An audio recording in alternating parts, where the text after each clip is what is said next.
निंदा पर ध्यान न दें। प्राचीन काल में एक संत दूसरे गांव जाने के क्रम में अपने एक शिष्य के साथ एक गांव में कुछ दिनों को लिए रुके।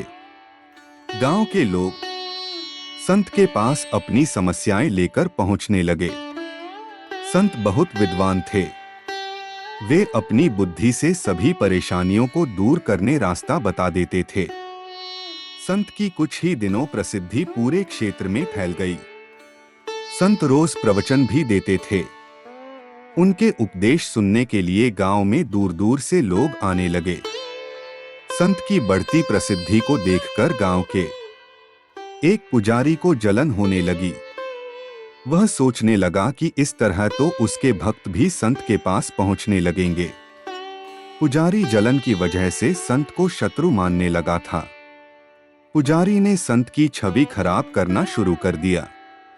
वह गांव के लोगों को कहने लगा कि ये संत पाखंडी है और लोगों मूर्ख बना रहा है। पुजारी के कुछ साथी भी इस काम में उसका साथ दे रहे थे। एक दिन संत के शिष्य ने गांव में अपने गुरु की बुराई सुनी तो वह क्रोधित हो गया। शिष्य तुरंत ही गुरु के पास पहुंचा और गांव में हो रही बुराई के बारे में बताया।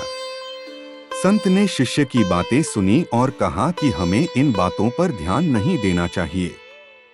अगर हम उस पंडित से वाद विवाद करेंगे तो भी ये बातें चलती रहेंगी।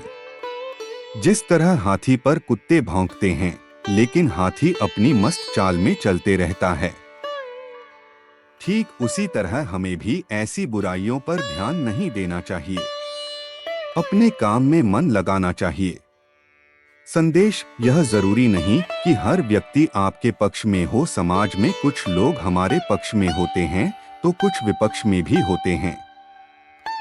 हमसे मतभेद रखने वाले लोग दूसरों के सामने हमारी बुराई करते हैं और वे हमारी परेशानियां बढ़ाने रहते हैं। ऐसी स्थिति में हमें निंदाओं से विचलित हुए बिना अपना काम करते रहना चाहिए।